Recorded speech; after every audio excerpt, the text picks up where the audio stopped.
नमस्कार, आप देख रहे हैं हार्ट टॉक भारत। मैं हूं दिवाकर विक्रम सिंह। कर्नल वीरेंद्र साई सर हमारे साथ जुड़े हुए हैं और वो जम्मू कश्मीर में इधर बीच चल रही कुछ ऐसी एक बड़ी गतिविधि या एक ऐसे घटनाक्रम की ओर आपको लेकर जाएंगे और कुछ ऐसी बातें बताएंगे जिससे लगेगा कि अंदर खाने जम्मू कश्मीर में कुछ अच्छा नहीं चल रहा है और कैसे आतंकियों को फंडिंग किया जाता है और उसमें क्रिप्टो एक बहुत बड़ा जरिया बन गया है। कर्नल वीरेंद्र साई सर आज इस पर प्रकाश डालने जा रहे हैं और आपको बताने जा रहे हैं कि ये क्या ऐसा नया तरीका है जिसके जरिए जम्मू कश्मीर में आतंकी फिर फल फूल सकते हैं, उनका नेटवर्क मजबूत हो सकता है और उस पर प्रहार करने की बड़ी कवायद है जिसके जिसकी शुरुआत भी हो चुकी है और शायद हमारा ये वीडियो आ जाने के बाद सरकारें और ज़्यादा प्रभावशाली तरीके से इस पूरे प्रकरण से निपटें। Over to you sir. धन्यवाद दिवाकर जी। ये जो कश्मीर के इलाके में जम्मू कश्मीर पर अधिक तक कष्ट कश्मीर रीजन में रहा, उसमें फंडिंग की तो जरूरत होती है। बिना फंड के ये सब इतना बड़ा कारोबार दहशतगर्दी का पनप नहीं पाता था और उनके फंड्स को स्क्वीज करने के लिए उनको गल्फ के कुछ देशों से, खास तौर से पाकिस्तान से मिलने वाली आर्थिक सहायता को चेक करने के लिए बहुत से कदम उठाए गए। काफी हद तक उसमें कामयाबी हुई। जब हमने डिमोनेटाइजेशन किया था अपने रुपयों का, तो उसका कुछ लोगों ने बड़ा क्रिटिसिज्म किया कि कितने थे पैसे और कहां से आ गए और क्या बिगड़ा अगर उतना ही कैश वापस भी मिल गया। अरे जो नहीं मिल गया उसका तो कोई हिसाब किसी के पास नहीं था और वीडियोस आ गए थे। आजकल तो हमारे वो अननोन लोग वहां भी काम करते हैं, उन्होंने दिखाया था कि कितने ट्रक लोड्स, वो बड़े बड़े 6 टन 6 पहिए वाले ट्रक 1800 एक दिन में मैंने गिने थे, जिन पर नोट लाए गए और डंप में जलाए गए, जो कि हमारी पुरानी किताबों की तरह कई दिन तक जलते रहे।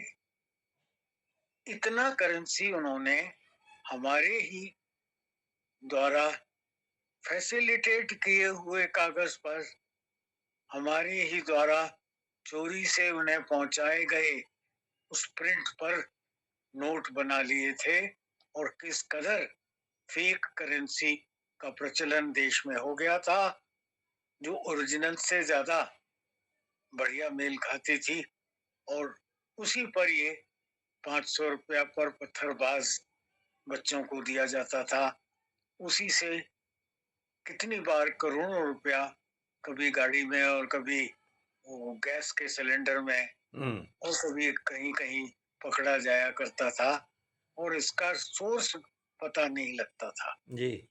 पुरानी बातें हो गई, पर याद करना आवश्यक है कि सरेआम सरकारी मनी से ज्यादा ये प्राइवेट फेक करेंसी प्रचलन में आ गई थी और दहशतगर्दी पनप रही थी। कितने कितने दिन दुकानें बंद रहती थी, ये क्रिप्टो का क्या बाजार मामला बंद है सर? रहते थे, ऑफिसेज बंद रहते थे, पर व्यापार फिर भी चल रहा था। ये क्रिप्टो का मामला क्या है सर, जो ये जो नया बस्ट किया गया है? मैं अभी क्रिप्टो पर आता। जब इस सब पर सील लग गई तो दूसरा जो था, कुछ धार्मिक रस्तों से भी पैसा आया करता था। कितने लोग दूसरे अलग अलग कारणों से तीर्थ यात्रा के बहाने या यहाँ पर धार्मिक स्थल बनाने के बहाने बढ़िया बढ़िया संगमरमर की मॉस्क बन रही हैं, सब कुछ बन रहा है। उस सब चीजों के बहाने बहुत सा बाहर से पैसा आता था, उस पर भी लोग लगाया गया। जमाते इस्लामी जैसी चीजें थी, उनको बंद किया गया। सर थोड़ा सा फ्रेम में आ जाइए बीच में। जी जी जी। उन सब चीजों को देखते हुए जब देखा कि ये सब काम बढ़ता है, वहां कंट्रोल हो गया है, तो ये दहशतगर्दी का भी जो ऑर्गेनाइज करते हैं, ये भी आगे चलते रहते हैं। हम्म, अमेरिका के तो राष्ट्रपति ने खुद आकर क्रिप्टो करेंसी का प्रचलन पाकिस्तान में फॉर्मली अनाउंस किया, हम्म, अपने बेटे को उसकी जानकारी दी। हम्म। अब आपसे प्रश्न पर आता हूँ, क्रिप्टो करेंसी को सर्कुलेट किया जाता है बिना किसी बैंक अकाउंट के, बिल्कुल, बिल्कुल। बिना किसी रजिस्ट्रेशन के। उसके लिए कोई आधार की आवश्यकता नहीं, उसके लिए पैन कार्ड की आवश्यकता नहीं, उसके लिए जो फॉरेन करेंसी के रूल्स और रेगुलेशंस है। रेगुलेशंस हैं, फॉरेन करेंसी कंट्रोल एक्ट, हम्म, उसकी भी आवश्यकता जरूरत नहीं नहीं। है जी। उन सब चीजों को डॉज करके ये एक एनोनिमिटी को कायम रखते हुए इसके ट्रांजैक्शन हो जाते हैं, हम्म, जिसको क्रिप्टो हवाला का नाम दिया गया। हम्म, इसके हैंडलर्स जब हमारी सिक्योरिटी एजेंसीज ने पहचानना शुरू किया, हम्म, तो इसके हैंडलर्स चाइना में, हम्म, म्यांमार में, कंबोडिया में पाए गए। हम्म। इन हैंडलर्स ने हमारे देश में जगह जगह क्रिप्टो वैलेट्स क्रिएट किए हुए। हाँ, जी, जी। जिस तरह बाकी करेंसी के लिए एक बैंक होता है, क्रिप्टो वैलेट्स क्रिएट किए जाते हैं, और वो क्रिप्टो वैलेट्स बहुत साधारण से लोगों को, हम्म, सिंपल सा लोग, कोई मजदूर, कोई स्टूडेंट, कोई हॉस्टल में गरीब पढ़ता हुआ बच्चा, इस तरह के लोग जिन पर शक नहीं जाएगा, उनको क्रिप्टो वैलेट रिसीवर्स बना देते हैं। हम्म, और यहाँ तक पाया गया कि उनको 1.8 से 1.8 तक हैंडलिंग के लिए परसेंटेज मिल जाता है। हम्म, तो आपने अगर 1 लाख रुपया डाला, वो 1 महीना आपके पास रहा, वहां से निकल गया, 1800 रुपये आपके बन गए। हम्म, इस तरह से ये उन लोगों को जिनकी के कोई मशहूरी नहीं, कोई पर्सनैलिटी नहीं, जिन पर शक नहीं जाएगा, उनका प्रयोग किया गया। हम्म, इससे जो भी हमारे जो केवाईसी वाले नो योर कस्टमर के बैंकों के तरीके होते हैं, उसकी निगाह में ये आते ही नहीं हम्म, कि नो योर कस्टमर तो तब होगा जब आप किसी के कस्टमर बनेंगे। बनेंगे, सही बात। आप किसी के कस्टमर है ही नहीं। जी। और उसके लिए ये ट्रांजैक्शन जो होता था, ये वीपीएन में होता था, हम्म, वर्चुअल पर्सनल नंबर्स। हम्म, हम्म, हम्म, और वर्चुअल पर्सनल नंबर में आपके एक टेलीफोन के ऊपर सिर्फ एक मैसेज के रूप में अगर आप या मैं कुछ आदान प्रदान कर लेते हैं, हम्म, तो ना तो कोई सरकारी एजेंसी बीच में आती है, ना कोई बैंकिंग बीच में आता है, हम्म, ना इनकम टैक्स डिपार्टमेंट बीच में आता है, हम्म, ना फाइनेंशियल क्राइम्स वाले जो विजिलेंस डिपार्टमेंट है उनको कोई सूचना मिलती है। ये आदान प्रदान तो दो व्यक्तियों के बीच में हो जाता है। हम्म, इसी आदान प्रदान को जब इकट्ठा करके कुछ बड़े कमर्शियल टाउन्स में, बॉम्बे, कलकत्ता, कानपुर, दिल्ली, चंडीगढ़, दिल्ली, जालंधर, हम्म, बिग कमर्शियल टाउन्स में पीर टू पीर उसको कहा जाता है, ट्रेडर्स होते हैं,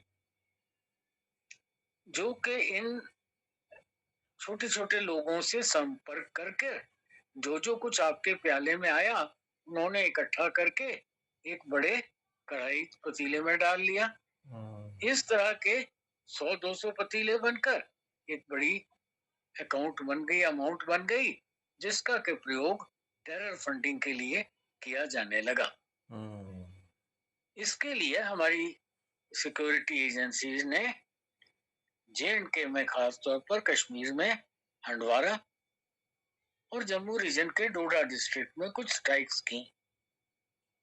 वहां कुछ आईएसआईएस का मटेरियल भी मिला, वहां जैश ए मोहम्मद का मटेरियल मिला, और वहां से कंफर्म हुआ कि ये किस तरह से चल रहा है। इसके अलावा जैश-ए मोहम्मद के अलावा एक अंसुल अंसार अल ईशान भी एक संस्था बनी जिन्होंने, और बांग्लादेश में से अमानुल्लाह बंगला टीम,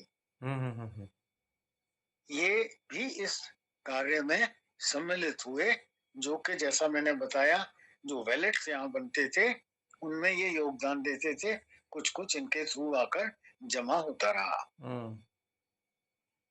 तो क्योंकि ये बिल्कुल एक अनअब्ट्रूसिव सा, न नजर आने वाला, न पकड़े जाने वाला एक तरीका बना, ये एक नई चुनौती हमारी सिक्योरिटी एजेंसीज के ऊपर आ गई, जिस पर अब पकड़ धकड़ शुरू हुई है।